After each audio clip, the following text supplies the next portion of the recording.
Good morning, everybody, and welcome to Living Astrology with Janet Hickox. Grab your cup of coffee or your tea, sit back, and let's chat about what is happening up in the sky above us.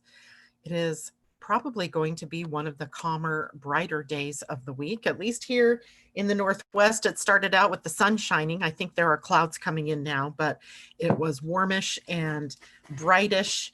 And I kind of like that on a day where the moon has made her move into Leo.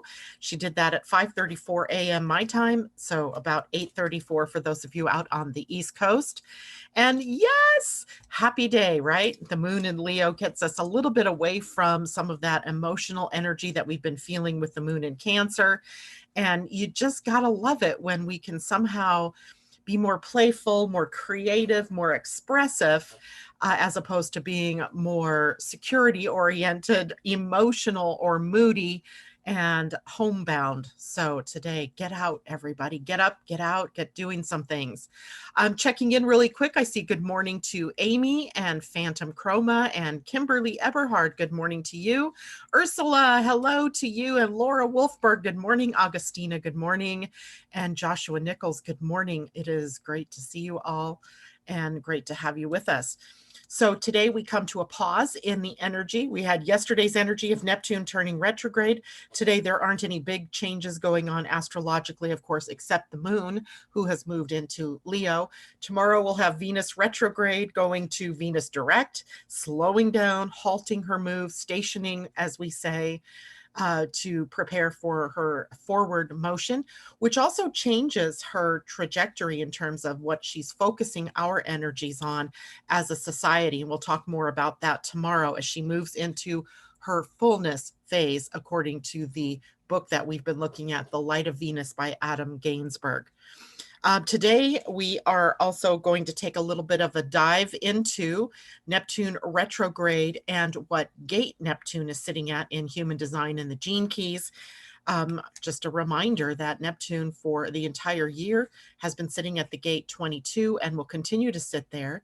That is a gate on the emotional center, and it is a gate that is engaged with our involution, right? How we learn to use emotions appropriately. And then lastly, today we will talk about the Pleiadian-earth energy and what that has brought us to. So let's take a look now at what the moon is doing today. And I said the moon, of course, is now in Leo. Before we woke up this morning, though, the moon was in an opposition to, or I mean, a trine to Mars. And that may have prompted maybe an early awakening this morning as that energy kind of zipped through us. It could have made, for interesting dreams, maybe some conflict showing up in your dreams. I know I woke up at like 5:23, so about 5 minutes before the moon moved into the sign of Leo. And I was like, whoa, there's a change. I feel it, right? I'm up and I'm awake. I did crawl back into bed because I didn't want to get up then, but I stayed awake. And that's kind of that Leo energy begins to really run through you. And then later, as we move through the day, we get into an opposition with Saturn. So let's see, right now the moon is sitting, or earlier when I pulled this chart this morning, the moon was sitting at 0 degrees, 37 minutes of Leo. So it had just moved in. And so maybe now it's at about 1 degree. And we see that Saturn is at 0 to 1 degrees right now of Aquarius. So we have that opposition setting up. And when we have the moon in an opposition to Saturn, there's often that moment of frustration or that melancholic feeling. Sometimes we are dealing with emotions because of something that someone else has said or done. And so we have that kind of feeling of going down into the low. Maybe some of you are even more sleepy than usual, feeling lethargic, but this too shall pass as the day wears on. The moon comes into a sextile with Venus in her last full day of retrograde, and then later in the day can provide us with some surprises as the moon squares Uranus in Taurus.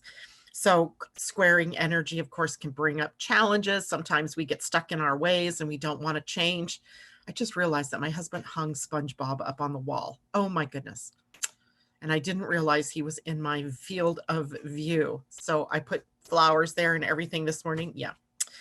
Well, thank you, Terry.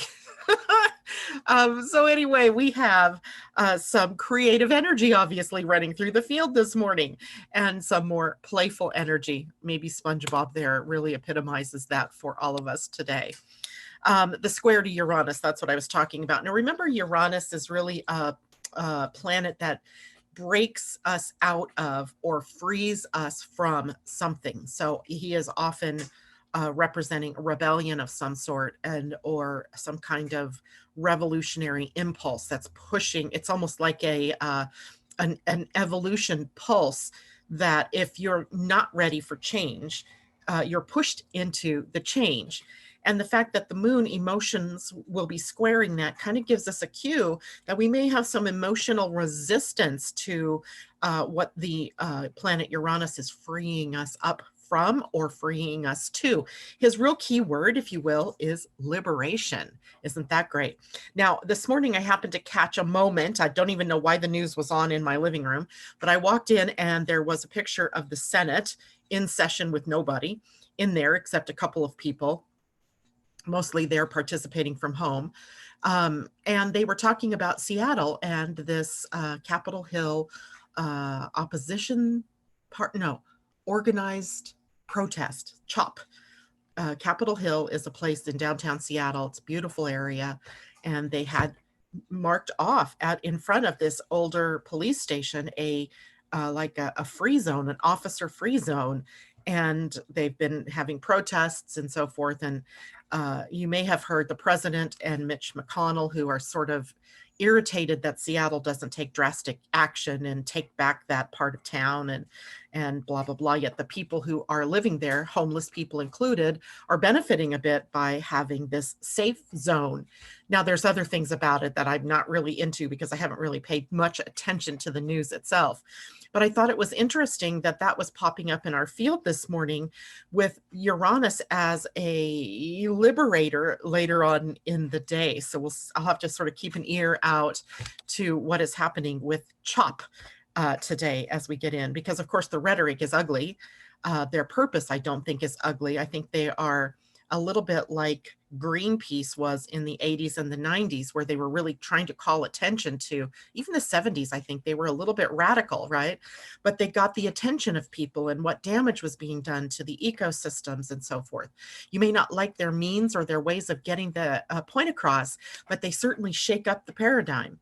And I think something like this particular protest, where they've just basically taken over a part of the city, is sort of a tell in what is coming for us as we move later into this year and on into 2021. So here is a shout out. This is a little in to what's going on in 2021, is that not long after we enter into the new year, Saturn and Jupiter, both freshly in the sign of Aquarius at that point in time, will come into a square with Uranus.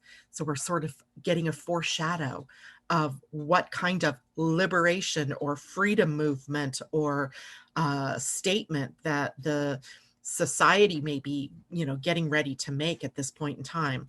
And, I think the more that we go willingly into this, not necessarily into the chaos or the crime of it in some cases, but if we go willingly into the idea that this has to shift, then maybe we can forestall the civil war, the actual warlike energy that comes later as Uranus moves into the sign of Gemini. Every time that Uranus has moved through the sign of Gemini, there has been a major warfare type of event. The Civil War happened at that period of time. The Revolutionary War happened at that particular time. World War I happened at that particular period of time, that concept being birthed of a world at war. And so we don't want that anymore. We're so done with that, right? So let's move in with our hearts and our minds wide open to maybe embrace the change that needs to be made in order for us to merge through these kind of dangerous times that we find ourselves in, at least the chaotic times that we find ourselves in. Now, if we focus our energy then on what Leo brings us for the day and for the next couple of days, first and foremost, it is a sign of creativity in your astrology chart, Leo is the ruler, the natural ruler of the 5th house, which is the house of play and creativity and recreation or vacations, children, and the childlike enthusiasm that we can embrace and move through our lives with. It represents joy and love and romance. And it is literally a place, a house where we have to, kind of put ourselves out there a bit, risk ourselves a bit, take what do I call them? Qualified risks, conscious risks, and in moving forward, or in putting our work out there, or in demonstrating our mastery in something. So today, very creative, artistically expressive. I even had, well, I thought I had that artistry going on. It's behind my shoulder over here. My flowers, that shoulder, flowers that my daughter gave me for my birthday. I was like, oh, I'm going to put them here and yada, yada. Well, okay. Then there's SpongeBob, right? The creative and artistic expression based on your passion and the ability for you to self-actualize, which means to be able to put yourself out there and actualize your own passions or your own expression. Love and romance, also a part of our Leo experience. So dating, the idea of giving and receiving love. There's generosity engaged here, as well as we have a loving, giving heart during this period of time. We are more loyal to a cause, to a person, to whatever it is that we're loyal to, our family, etc. We want more joy in our lives, and simple things can bring us joy. For example, our children, laughter, love, a message given to somebody, a message that you give out to somebody, because kindness is also a part of this. And there's the possibility that just some kind words can really generate that loving feeling and make somebody's day, make somebody feel good. Celebration, also a part of our Leo experience. So fun and play again, with the idea of some excitement, right? Generating some excitement. I know that there's still a lot of the COVID virus going around, and in some states, I mean, it's just exploded. But why can't you have a personal home party, right? With whoever's in your home or whoever's close by that you've been in contact with? And make it a coffee party, make it a party where you just come together for singing or dancing or whatever it is. Maybe you want to cook something together, get together with small groups or with whatever it is that the rules allow for where you live at the moment, and make it a celebration. Now, Leo also rules some more serious things, let's say. For instance, dignity is another word that we think of. Think of the lion, right? That royal or regal presence or countenance. So dignity. Leo wants to be recognized. The moon in Leo sort of brings that up for us, where we want to be heard. We want our opinions or our work or our contribution to be recognized and valued by our peers or by our family or community.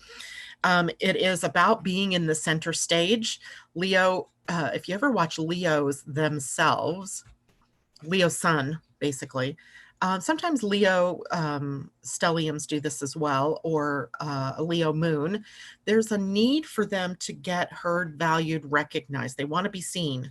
They want to be the center of someone's world, or they want to be the center of attention.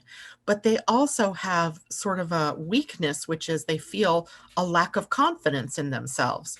So they often are playing a bit of a hide and seek with getting their work out into the world, or doing what they know from their hearts that they really want to do. So today would be a really good day for, kind of looking at your own self, and where are you confidently moving out into the world versus where are you kind of hanging back or being in the shadows, or not doing what you know you need to do or what you want to do from the heart, because of a fear that you're not good enough, or that people won't like you, or they won't like your work, and it triggers that lack of confidence in yourself. So today, it's a day to be self-confident. It's a day to really pull your bootstraps up and go forward with what it is that your work is, or what it is that you love. Take leadership. That is another energy that is a part of the moon in Leo, where we have this resoluteness, where we step up to the plate if we're called to.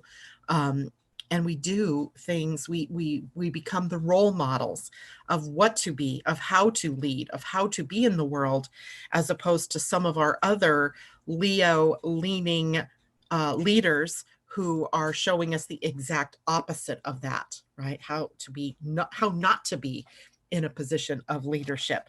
So stamina, resoluteness, the ability to stay the course, endurance. Leo is a fixed sign.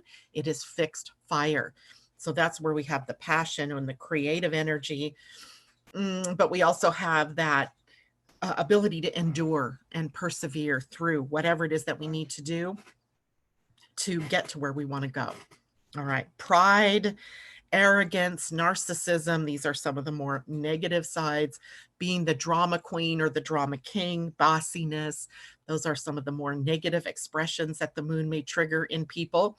So, you know, you might want to turn off the news today if your leaders are not so dignified in their usual reaction to people in the public and their social skills, and not listen to all of that stuff that might be coming out of their mouths today.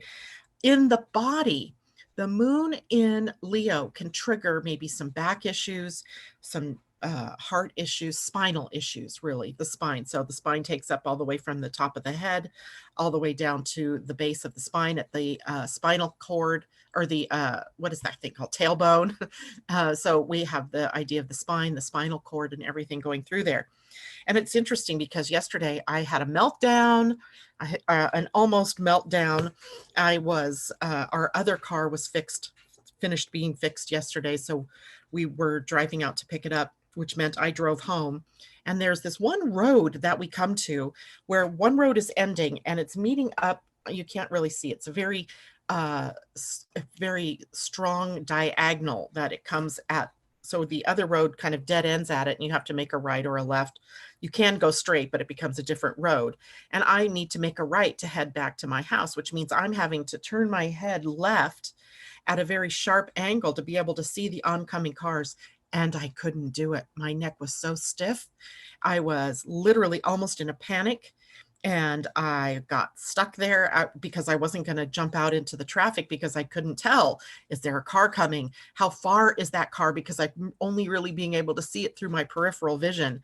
Talk about a meltdown, right? Finally, I just had to get a grip. But it is the spine here that we're talking about, and the neck, of course, itself is a part of Taurus. So immediately I went into, okay, where am I clogged up here, right? What's going on in this upper part of my spine that I can't turn my head all the way to be able to look? I realized when I do that, standing up, I'm turning my body to go look at something, not my neck. So we might have little clues from our body in our spine where we've become encrusted perhaps, or stuck in some way. And as well, the heart. So heart issues like palpitations or anxiety, those kinds of things are also maybe prompted from an imbalance in your Leo energies. So let's see. I'm going to go to comments real quick, and then I might show the chart for the day. Debbie Hedden, good morning. Amy, I always say Leo will do anything for you, but don't forget their kudos. That's perfect, because that's exactly right. We don't want to forget to thank them and for their generosity. Allison, good morning. Amanda Hansen, good morning. Let's see. I woke at 7. JLo says with my kitten, put her out the room, fell back to sleep. Jennifer Peachy, good morning. Mimi, good morning. Debbie Tibbetts, Tumiel, I slept 10 hours with only one awakening. Wow, you must have needed the rest. Great to see everybody. If I've missed you, I'm so sorry. Allison, I think I did say good morning to you. Debbie Tibbetts, love Terry SpongeBob. Yep, he makes me laugh. J-Lo reminds me of the episode when he is going to work saying, I'm ready, I'm ready. Kamal, good morning.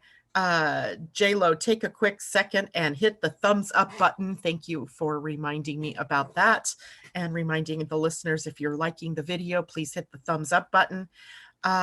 J-Lo, Natasha, good morning. That is so my hubby, wanting to be heard, yet not sure how to take it when I give it to him. Great integrity, yet do it my way at the same time. Don't you love it? Kamal, I am a Leo. I have noticed these times are hard times of my life. The fear is there in me. Hope things get better. Kamal, as we've talked to you before about this, remember you're coming into that, or you are in the midst of that Saturn return. And that Saturn return is often feels a little heavy and it feels a little bit serious, like life is serious. And then when the moon goes through a sign that's saying, hey, lighten up, you might be resistant to lightening up. And Leo doesn't like to have that damper put on them necessarily. But Saturn right now is kind of hauling you up for the need to be appointed at some kind of discipline, to get in integrity, to get, get down to business, the business of living your life. So that might be where you're feeling sort of the brake at the same time that there's the gas pedal.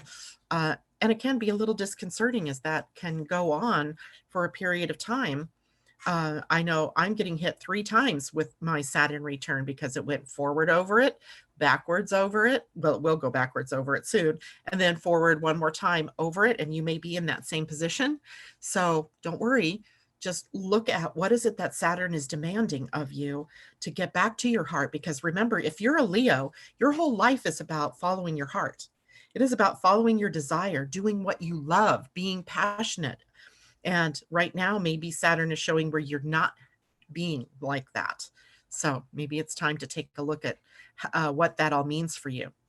Now, I want to share my screen for a moment, but I need to find the screen I want to share. Then I can share it because, boom, I wanted to show you where Leo is in a chart and how to tell. Here's the symbol for Leo. It looks almost like the same symbol as the North Node. So it is basically the outline of a lion's head with the mane, the curly of the hair, and the mane. So here's the symbol of Leo. So where you can see right here, the moon at the time I wrote this chart was at 0 degrees 37 minutes. And right now it's probably a little further beyond that. But you can see wherever this symbol is in your chart is where the moon has shifted into a different energy. Now, in this particular chart, if this were a person, this would be occurring in their first house and their second house. So the area where they might need to lighten up, where they might need to bring some creative energy is in the house of the self, right? Bring their personality, what they look like, what they dress like. It might be a day to dress up crazy. Get some red and orange and yellow and put them all together. Oh, here, like this. Mimi, remember the scarf that you sent me? I could put this on, add some pop of color to my life. That's what this might be representing for that person, as well as a shift in self-worth and in the ability to handle finances and earn money, being confident enough to go out and claim your worth. So if this were a person, that is the area of life that this would be happening in for them. And of course, there are 10 other houses in your astrology chart where these things could be happening. And you would have to look at your own chart, find Leo, then determine what the house is and what area of your life where maybe some lightening up can happen. All right. So that's what I wanted to share there. The other thing I wanted to take a look at here really quickly while we are engaged in the chart is Neptune. Here is our planet Neptune. He is sitting right in this chart on the cusp of the 9th and 10th house. But Neptune is now in retrograde. You see the little R there. Yesterday, he turned retrograde. And I have a sort of funny story to share with you about Neptune turning retrograde. So when a planet changes direction, that's usually where the most missteps happen, right? Where the miscommunication happens, or you interpret something incorrectly, or the flare up of anger or conflict or whatever it is, right? Whatever the planet's involved. So yesterday was my first day of broadcasting live to Oneness Talk Radio, only it didn't go. It didn't go out to Oneness Talk Radio because, thank you, Neptune going retrograde, I misunderstood the directions on how to do this. So I thought they had already set up the stream key and everything, and all I had to do was go live. But what they had done was set up the stream key for my other 4 days of the week shows for me. And on Monday, I need to change that to their stream key so that it will go not only to my channel, but their channel and everybody else's, all the other places. So Hello, my show did not go to Oneness Talk Radio yesterday, so it will go on the 29th, although they did take the recording and upload it to other media outlets yesterday. But I thought it was funny because I was really upset after I got done in the morning because I felt really stupid. And I felt like, did you not hear the directions? Did you not get it? But how could I, with Mercury retrograde and Neptune turning retrograde, having slowed down to its stationary point? So I totally had it backwards. And yeah, well, anyway, it was fun. It's amusing now, but in the moment, I was like, have you heard the saying, the wind knocked out of your sails? That's how I was feeling after I got off the broadcast yesterday. The wind just totally knocked out of my sails, as that totally did not happen the way that it was supposed to happen. And I was upset about it. And, you know, I'm still human. I may be here sitting here telling you all these things to do, but it doesn't mean that I don't also struggle with those same emotions.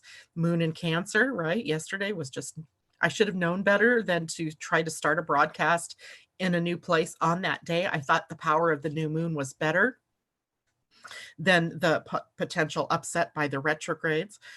Lesson learned. So, but that's kind of an amusing thing. I hope nobody else had those kinds of weird things happen to them. But if you did, that explains it, right? Joshua, you will have gifts on the other side, Kamal. Keep moving forward. It's just transits. Exactly. Great thing to say to him, Joshua. Awesome. And Mimi, yes, I do remember, and it brings me a smile when you wear it. It's just so pretty, and it feels so good on. And hey, just because I'm wearing blue doesn't mean I can't bring in those Leo reds and yellows, right? Ursula, Janet, if I have Leo in the 11th house, but it opens my 12th house, is the lunar energy affecting both houses? Yes, it is. Or is it strongest message the house Leo opens? Well, it's going to affect both. Wait, let me reread that. What did you say now? If I have Leo in the 11th, but it opens my 12th house. So initially then when the moon moves into Leo, then it is affecting your 11th house. And as it transits and progresses, it'll cross over into the 12th house. I'm not sure what the degrees are there, but indeed it is both affecting the house of networking and friends and socializing, your gifts or your dreams, your hopes, and all of that. Then it is moving into the 12th house, which is a very much more quieted place, a place of withdrawing or a place of moving more into the spiritual realm. And so your Leo energy is sitting in both, and maybe brings out in you, as it moves later into Leo 12th house, a more spiritual focus and a more maybe wanting to share of yourself in that way, as opposed to maybe in the 11th house, which would be much more chattering, talking to people, socializing, networking, you know, being on social media, that kind of thing. So there you have that. J-Lo, oh shoot, I have Neptune in retro in the 6th house in my chart. The 6th house is rules the body, but it also rules the workplace. So the place you do your work.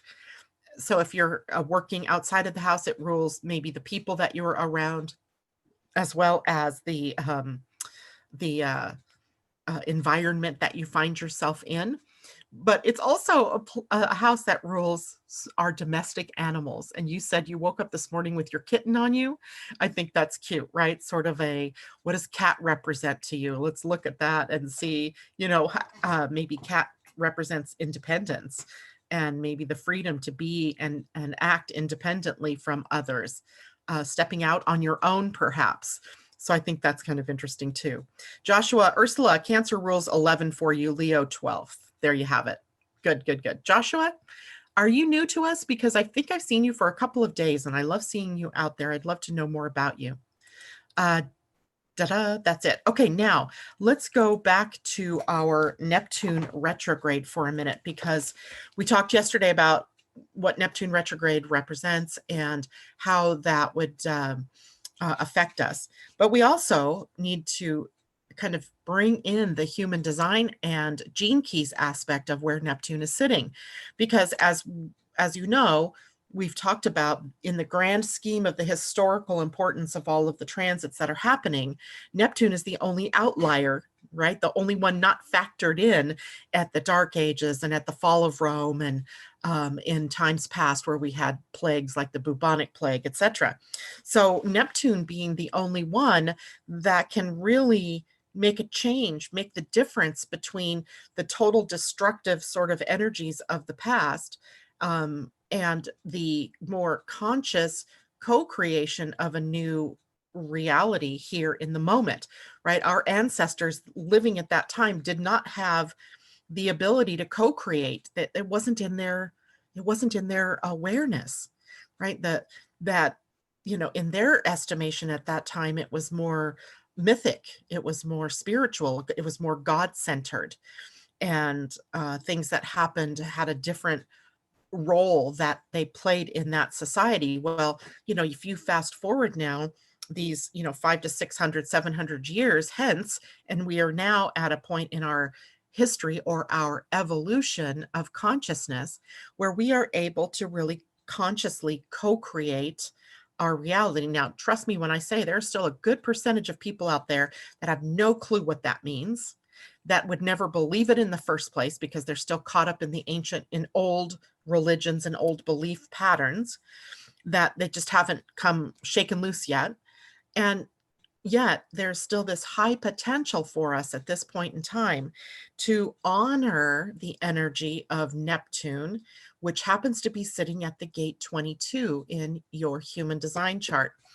And you know what? I should have brought up a human design chart. Let me do something really quickly here. I have time. We'll go to Jovian archive.com, and we'll get a just now chart. Then everybody can see what I'm talking about as I talk about it. And let's do a just now chart. And I'm going to actually save this image. 6/20, can you believe it's the 23rd of June? Okay.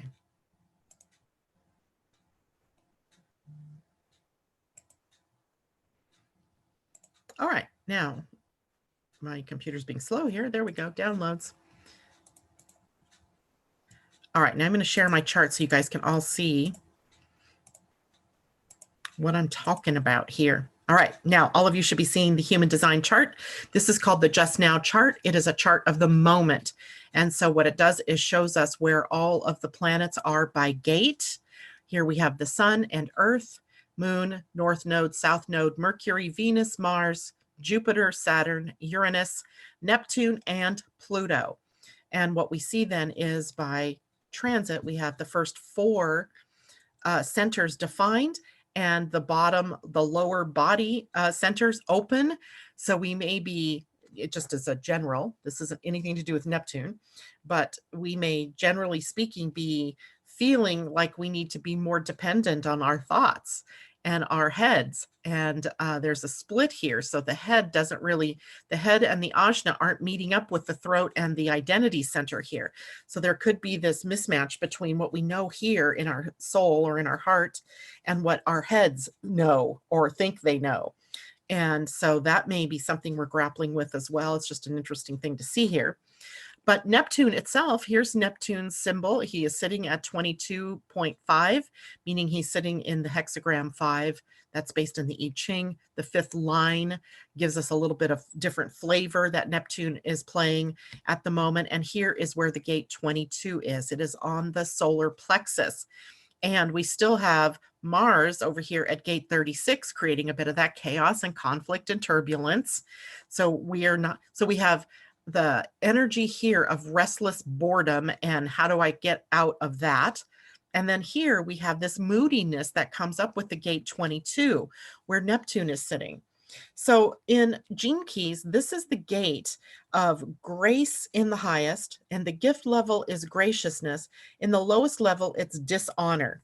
And this is also, as some of you may know, the gate that is about our involution, about our inner evolution, right? The gate 55, also on the emotional center, is about our evolution. So it's changing how we interact with the outer world in a much more spiritually oriented way. The gate 22, however, is what is changing on the inside of us. And what is changing on the inside of us is how we use emotional energy. So the involution, or the work, the inner work that we are all doing, all of us, whether you have a defined emotional center or not, is working with the energy of mood and emotion, honoring your own moods and emotions, as well as the moods and emotions of others.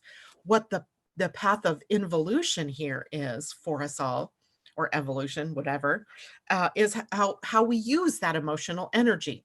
So if we're feeling moody and we're feeling upset and we're feeling angry or frustrated, in the typical way that we've used that emotion, we've kind of packaged it up and thrown it out there, and we've blamed other people for that happening to us, or for the way we're feeling, or we want to blame the universe, or we blame the government, or we package it up and we throw it outside, so that it's not us that's responsible for our own emotions. So what we're doing here now is we are really honoring that emotional energy within each one of us, even to the point where we may have to recognize at times when we're feeling antisocial, or we're feeling negative in terms of mood, that we in some way, maybe we distance ourselves from social aspects if we can, that so that we can process our own emotional energy and what is it that we're dealing with. And a great example of is what I was experiencing yesterday when I found out after the show was over that this didn't happen the way that I thought it was going to happen. And I was torn emotionally between anger and upset that these people didn't train me well enough, versus my own upset at myself over not being able to be smart enough, or coherent enough, or whatever it was that at the moment I was, blaming myself for. But luckily, I stopped short of taking that and throwing it out there onto them. My emails back and forth to them were, okay, how do we fix this? Right? What do I need to do? What did I get how did I get this mixed up? And instead, at another time in my own life, and maybe even you guys have struggled with this, I may have just said, well, you guys did this, you didn't set this up right, it isn't me, it's you. And I could have just thrown a hissy fit at them, and I wanted to, right? A part of me still playing that game, and I really wanted to, and I had to really hold my line and process through all of my own stuff. And we can't do that sometimes in a social aspect. So this takes a huge volume of being able to control our emotions, work with our emotions, keeping them close at hand so that we're not blurping all of that out and blaming other people for the circumstances that we're in. So this is a time then for all of us to understand that emotional energy and how we are meant to be able to mature, great word there, to become more responsible for our own moods and our own emotional energy. So this gate, like all of the gates on the emotional center, actually are grace or not, right? Or conflict or not, right? The mood, it's based on mood. So we might have social aspects in this one, being social or being antisocial. We might have comfort in being around people and talking to people, followed by discomfort. And we might have a discomfort in the silence, right? This gate is also part of the mood of the solar plexus, is going into melancholy, or going into the silence, or going into the void, going into the dark, whichever way you want to, frame that. But it is really about our ability to understand sort of duality, and that idea of the mood being good and the mood not so good, the mood being very outward and extroverted and social, versus the mood being more introverted or more quiet, more withdrawn, and being okay with that. This is also a gate of timing. Interesting, right? The solar plexus has timing. The spleen, so let me go back to this chart and I'll show it to you again. share my screen. This one. Okay. So this gate over here, or this center, is the spleen, and it is timing, and its timing is in the now. So this is where intuition resides, right? This is where instinct resides, because it's awareness in the moment, in the now. So the spleen represents time in the now, and survival in the now, right? It has survival energy here. The timing in this one is always in the moment. The emotional center has timing as well, as is one of its themes, but the timing here is in the mood or not in the mood. So it's a little trickier here because clarity comes with time. So here you need extended periods of time to really get clear on what the emotions are that you're processing about what, if you have this defined, colored in other words, in your human design chart, then you're an emotional being, and all of your big decisions, and I would almost posit to say all of your decisions, are made with clarity over time. How do I feel in the moment? And the question is, does this feel good? Does this make me happy? Does this make me excited? Does this bring me joy? Is this correct for me? And in this, then, whatever it is that you're doing takes some time to really get clarity about it. So I hope you, so that these two centers are involved with time, but timing is in the now, in the spleen, and timing is with clarity over time. It's a wave, right? And the wave can be high, high, low, low. It can be high, low, and it can be much more even. But we don't know that, so we wait for clarity over time. I know that's a concept that's sort of different. It's new to us. You know, it's something that we need to experience more and more of, because this is where we are evolving to the intelligence of the emotional center, away from the instinct of the spleen. Not that instinct deserts us, right? But instinct is often tied to fear, and the fear that something is going to eat us or chase us, or we're not going to survive, or, you know, we're not going to have the money to pay that bill, or we're not going to be able to eat, or whatever it is that the fear is. That's how we've based our intuition and our instinct in the past.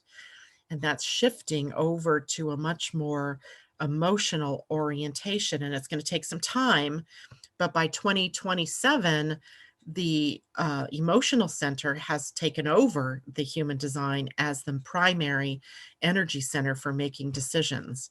And that'll be an interest. And we're experiencing the shift in that right now. So I do spend quite a bit of time talking you through this because it's so important. All right, now I wanted to give you a quote about graciousness, Neptune's gift level in the Gene Keys, from Richard Rudd. Whatever you do in life, you consider others' feelings. So because this is a dual sort of energy, we have your own feelings engaged, but we also have what must other people be feeling. So we are being accountable for what we do and what we say. At the gift level. And then we're also allowing that everything and everybody and everything that's happening is interconnected, right? It's all interconnected.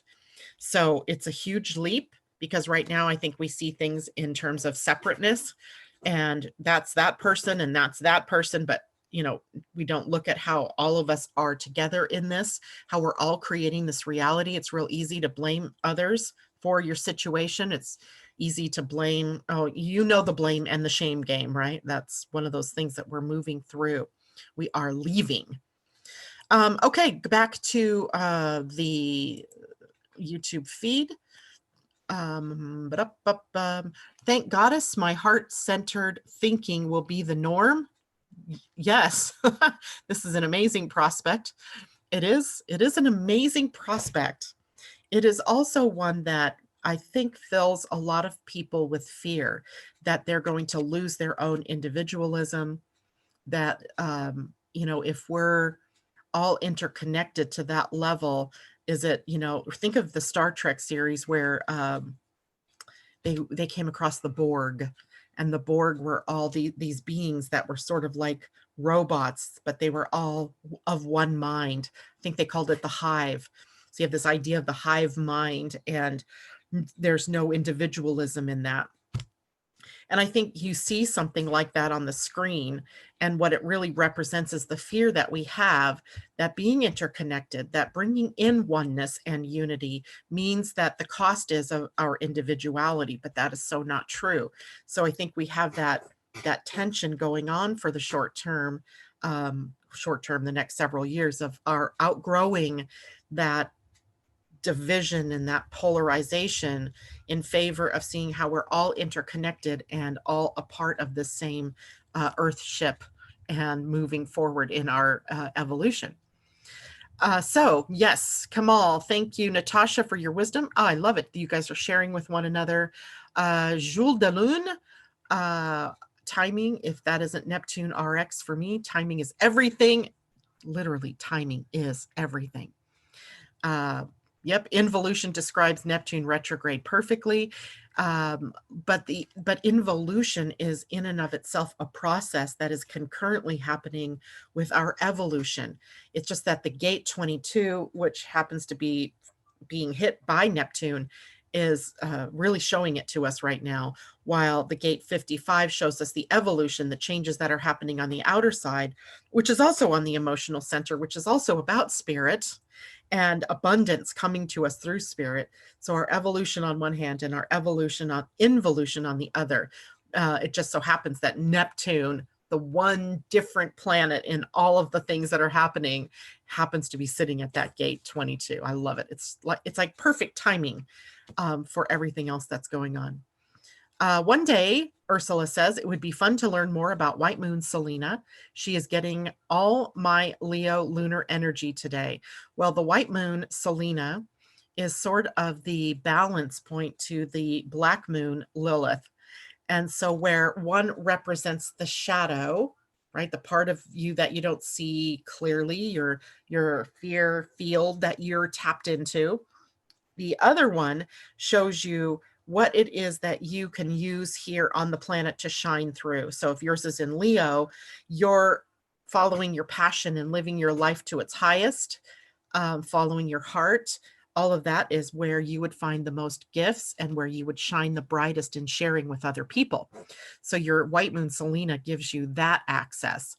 And some people, I don't know what the White Moon Selena is. I left that pretty much up to the, I did do something about that in the membership. So you might look for that, Ursula. I think there was some more description in that component, and maybe I'll just take it out and send it to you later, because the White Moon Selena is an important factor in really understanding how you're here to shine your light, right? How are you here to shine your light? On the other hand, you've got the Black Moon Lilith that shows you where you allow fear to take you away from shining that light. So they work sort of in tandem. You can't have one without the other, right? This is a duality sort of planet. So one and the other, they go hand in hand. So that would be a great class or a great show to work on one of these days. Okay. Terry, good morning. I thought you were out there all this time. That's great. So anyway, then the last thing that I want to share this morning is about our Pleiadian-earth energy. And I recognize some new names out there. I see new names out there. So I want to remind everybody, here it is, that the Pleiadian-earth energy is based on this calendar that I got to go back to Zoom so I can make sure I can see this in the screen. The Pleiadian-earth energy calendar. There's also a book called Pleiadian-earth Astrology, and it is a calendar that is so different from our Gregorian calendar, even though it looks sort of the same, right? We have our Gregorian calendar up in the top. Where did my pens go this morning? So this top corner here gives you the Gregorian date. So here we are down here today at the 23rd. And then in the middle here, you've got the number of the energy of the day, the universal energy of the day, and then followed by the earth energy of the day in a word. So today is to being. And that means yesterday we started our new week, and we started our new week with the energy of enlightening. And that was the final Earth sign, so the 20th sign. And so we had sort of this new beginning that was also creating an ending. And that's our umbrella energy for the 13-day week. Well, today we come to 2 being. And 2 is purely the energy of duality, where 1 splits into 2. And here is where, over time, human beings have gotten duality so wrong, right? It's the right use, the right purpose of duality, that one contrasts the other so that we can see and value both, that we recognize we can't have one without the other. There is no sensation of light if we don't know darkness, right? So when how would we be able to differentiate the two, right? If it was all just light. But on this planet, we were learning about duality and how they're made up of both. So here we have how it applies to us on the planet itself would be our ability to see other people's um, ideas, to understand their thinking, even though they may be completely different from our own. And maybe we even sort of on some level reject their thoughts, their ideas, or their opinions, but we still value them because it's all a part of the whole, right? So we're seeing expansion from only one idea into many ideas. And we get a lot of different ideas going. And of course, you're going to have that potential in an unadvanced civilization. We may be advanced technologically, but we haven't done a whole lot of inner work on ourselves, except recently that we're starting to really move through that. And so we take that duality and we use it as tools of war or weapons against one another, for being different, for not being the same color skin, for not being the same religion, for not being in the same country. We have this concept of us, other, and that, causes a lot of problems that we weren't meant to have necessarily, although you could say that it was all a part of the human experience and our human evolution. So in a day like today, we are meant to see that there are no judgments, no separation, no competition, no struggle, and no conflict. That's all a machination of our mind as we misconstrue the use of the number 2 or of duality. And then we have today also the energy of being, which is the first day of the 20 Earth days. And this is a very highly creative energy, dovetails so nicely with Leo moon energy. And we may feel today on some level that we're struggling a bit for security, because this in the Mayan calendar was Imish. It was represented by the cosmic crocodile or the alligator, who gave birth to the earth and to all of her creatures. And it's often represented too by the cosmic egg, which represents creation. And on one hand, we have this highly creative, mothering nature, but it's also a very security oriented nature that struggles to make sure they have stability. And in sometimes that can imbalance things like bonding or our bonds with family, with a community, with a nation, and initiating these impulses to nurture those of like color, like skin. So this can be a complicating energy. What we have to find is that ability to be secure in our diversity and not be insecure in that diversity. So being brings that up to the surface for us and causes us to initiate possibly a new way of looking at nurturing all earthlings, all plants and life beings, life forces on the planet, and not just those that we deem like us. So interesting energy, and it's a new birthing energy. It's like we've had this 3-day spread now of new energy. The new moon solar eclipse on Sunday, bridging from Saturday night to Sunday.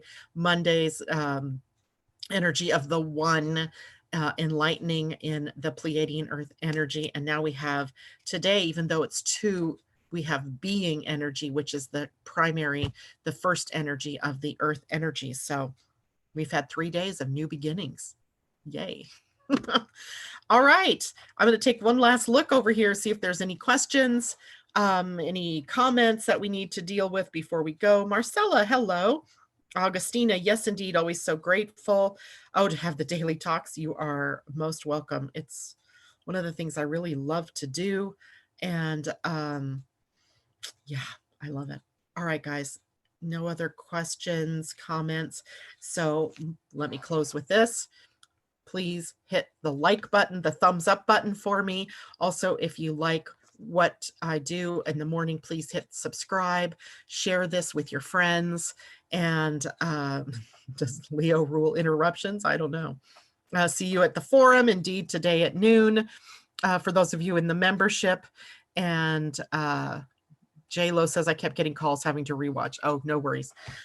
Anyway, that is it for me today. I will see you tomorrow.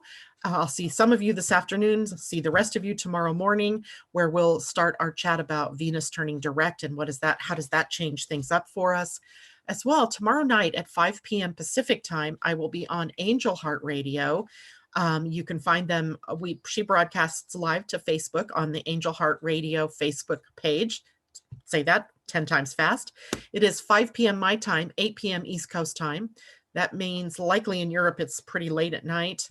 But we'll be doing a sort of review, let's say, of human design and pretending that you don't know anything about it, going in and starting with type and strategy and authority and that type of thing. So that'll be tomorrow night at 5 p.m. Pacific time. And you can also see the replay. That's also on their Facebook page, Angel Heart Radio. All right, guys, take care. Have a wonderful day and see you tomorrow. Mwah.